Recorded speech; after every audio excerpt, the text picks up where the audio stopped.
A peaceful morning suddenly turned into a battlefield when Karen appeared, her high heels pounding the pavement as she demanded I pay a $10,000 maintenance fee, a law she had completely made up. But when her rage erupted into real flames on my Ferrari, Karen had no idea. She had just made the biggest mistake of her life. Welcome to Karen Karma channel. Where are you watching from? Leave a comment below. That morning was truly beautiful. The sky was a perfect shade of blue without a single cloud in sight, and the soft morning sunlight cast a warm golden glow on the ground. A cool breeze passed through, making the lavender stalks on my porch sway gently, as if whispering secrets to one another. I stood on the porch, sipping a hot cup of coffee, letting the bitterness slowly dissolve on my tongue. After a long and exhausting work week, this was one of those rare moments where I could truly enjoy some peace.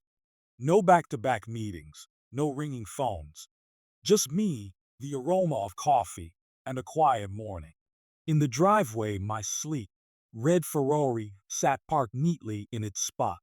Under the sunlight, its glossy paint shimmered brilliantly, looking like a giant ruby glowing in the middle of this quiet neighborhood street. Around me, my neighbors were also enjoying their morning.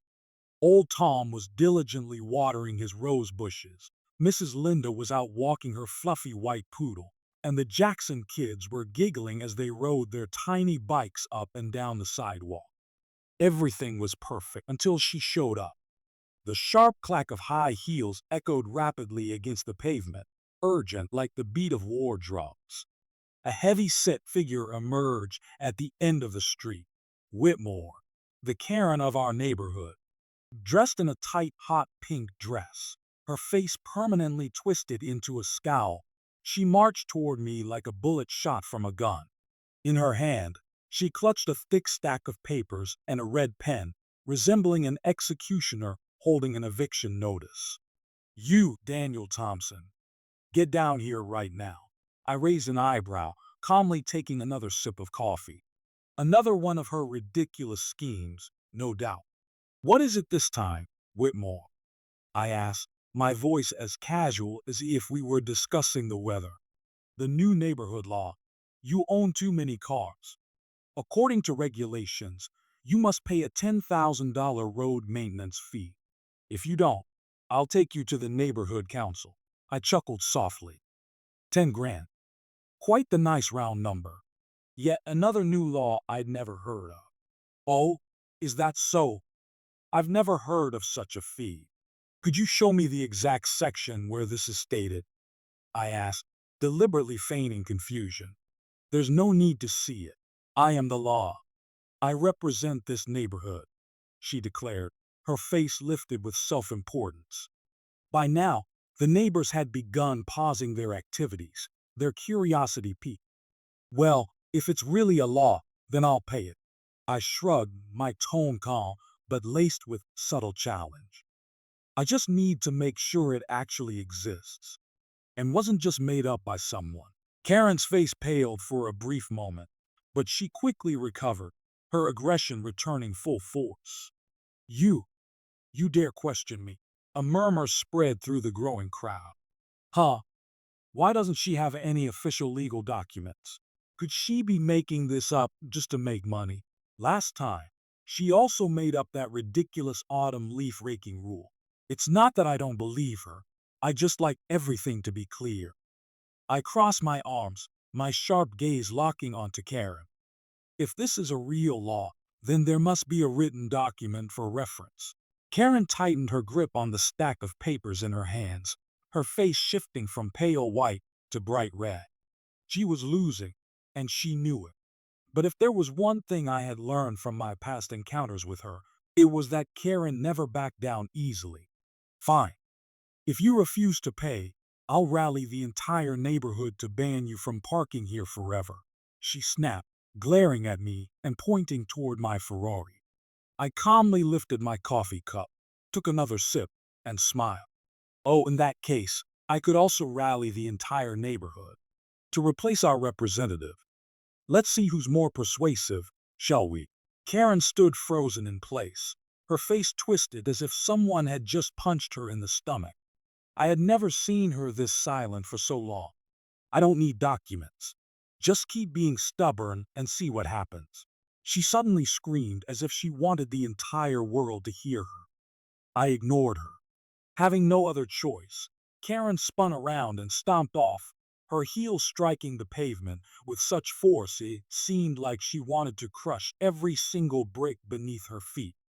I simply smiled, lifted my coffee cup again, and enjoyed the rare moment of peace that morning, at least before Karen came back with a new trick. The next morning, as soon as I stepped out of the workshop, I squinted at the blinding sunlight reflecting off the glossy paint of the supercars and my newly purchased Ferrari parked right in front. I barely had a moment to enjoy the sight before a familiar shrill voice rang out. Karen stormed toward me, clutching a crumpled piece of paper so tightly it looked like she was ready to throw it straight at my face. "You have to pay the fine right now." She waved the paper in front of me, her voice sharp and commanding. I glanced at it. It was a flimsy report with no official stamp or any kind of legitimate certification.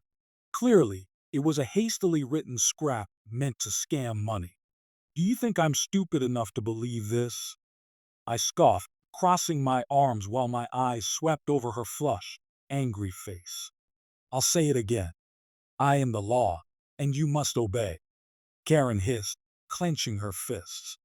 I shook my head and turned to walk toward my car when suddenly, smack! Karen had slammed her chubby hand onto the hood. A faint mark appeared on the pristine, glossy paint. I looked at her, my eyes flashing with irritation, but she kept her gaze locked onto the car as if it were her sworn enemy. "A lousy mechanic with a Ferrari. Who do you think you are?" Her voice dripped with contempt, her narrowed eyes scanning me from head to toe. I didn't answer immediately. I simply smirked. "I'm someone who worked my ass off to earn it. Unlike certain people who spend their days scheming to squeeze money out of others without doing anything worthwhile." Karen gritted her teeth, her eyes burning with fury. Her lips quivered as if she wanted to say something, but in the end, all she spat out was a venomous, "You won't have it for long." Something was off. Her anger wasn't just simple jealousy. It carried an air of danger. I stared at her, my voice dripping with sarcasm. "What are you going to do? Steal it? Or destroy it?" Karen merely scoffed, saying nothing more before turning her back and walking away. A cold chill crept up my spine. I never could have imagined that my words would come true in a way no one could have expected. That night, just as I was drifting off to sleep, the strong stench of gasoline jolted me awake in the dead of night. I sat up, still groggy, when suddenly a piercing scream from outside shattered the silence. "Fire! The car's on fire!" I rushed to the door and froze in horror at the sight before me. Karen stood right there in front of the Ferrari, her eyes wild with frenzy. In her hand was a box of matches. On the hood, a piece of paper from a file had been set aflame. The small fire was beginning to spread across the car's paint. "Oh my God, she's actually burning the car!" a horrified neighbor shouted. Karen let out a manic laugh, the flickering flames reflecting in her eyes, sending a chill down my spine. "Let's see how arrogant you are now. Let me teach you what it means to lose something." I stood still, watching the fire dance on the car's hood. My face betrayed no emotion, but my eyes darkened. My voice dropped, each word laced with ice-cold finality. "You just made the biggest mistake of your life." The fire roared, consuming more of the car. Tonight, someone was going to pay. I pulled out my phone, dialing the fire department and the police.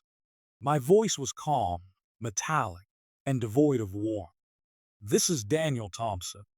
Send fire trucks and officers to this address immediately. We have an arson case." Hanging up, I slipped my phone back into my pocket and slowly walked toward Karen. She still looked stunned, but, as if by instinct, quickly regained her usual arrogant demeanor. Crossing her arms, she raised an eyebrow defiantly.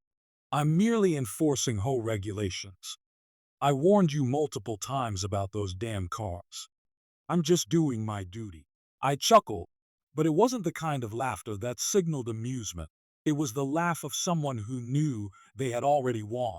I locked eyes with her, and each word that left my lips sounded like a sentence being passed. Mrs. Whitmore, you just committed arson and property destruction. My car was parked on my own property. Tell me, where exactly is the violation? The air grew thick with tension. The crowd gasped, some quickly pulling out their phones to record the unfolding scene. But Karen, stubborn as ever, still believed she held authority here. The sharp wail of police sirens sliced through the night. Within moments, two officers stepped out of their vehicle, red and blue lights flashing against the dark sky. They saw me and immediately straightened up, their voices laced with respect. Good evening, Mr. Thompson. Who the hell dared to set fire to the city council president's car? The crowd erupted like a bomb had just gone off. Karen froze. Her face was as stiff as stone, her lips slightly parted, but she couldn't utter a single word. Her panicked eyes darted across the faces of the neighbors, as if hoping someone would step up to defend her. But everyone only looked at her with a mix of astonishment and amusement at the unfolding drama. What? She stammered, her voice hoarse. From the crowd, murmurs grew louder. Ease, the city council president. I didn't give Karen a chance to recover. My voice was cold, as sharp as a blade closing this farce. It's her. I have all the evidence. I want to see her in handcuffs immediately. As I spoke, I held up my phone, playing a security camera recording of her setting my car on fire. The officer nodded, pulled out the handcuffs, and stepped toward Karen. Mrs. Whitmore, you are under arrest for arson. You have the right to remain silent. Anything you say can and will be used against you in court. Karen struggled, screaming in desperation. No, I was set up. This is a conspiracy. I'll sue. You'll regret this. I watched her silently. I truly couldn't understand what she was thinking. You will pay for this. Karen was taken away that very night. The crowd raised their phones, live streaming the moment she was handcuffed right beside the charred remains of my Ferrari. Within minutes, images of Karen's arrest spread like wildfire across social media, becoming the hottest topic of discussion. A short yet powerful caption accompanied them. When the arsonist meets the president. And that was the day Karen was forced to realize that the rules of the game didn't always favor those who abused their power. 2 weeks after the shocking arrest, Karen's name became the talk of the town and social media. But instead of being the powerful woman she once imagined herself to be, she was now nothing more than a publicly condemned arsonist. Local newspapers ran headlines. Powerful Ho woman arrested for arson. Whitmore, from Ho president to property destroyer, ordered to pay hundreds of thousands in damages. The image of Karen in handcuffs beside the burnt Ferrari became a viral meme, spawning countless mocking captions. But the worst was yet to come. On the day of the trial, Karen appeared pale, her eyes sunken from sleepless nights. She tried to maintain a confident front, but everyone could see she was trembling. I sat in the plaintiff's section, staring straight at the woman who had once abused her power, who had once disregarded the law. But today, she had nothing left to be arrogant about. My lawyer stood up and addressed the court. Your Honor, the defendant deliberately committed arson, causing severe damage to my client's personal property. The Ferrari that was burned to ashes was valued at over $300,000. Under the law, she is liable to pay full restitution. Karen turned pale.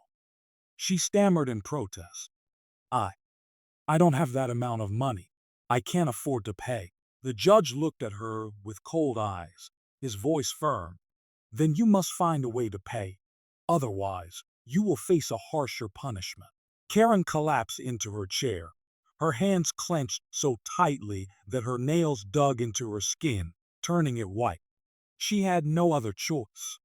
Karen had once lived in a grand mansion where she ruled over her neighbors like a queen.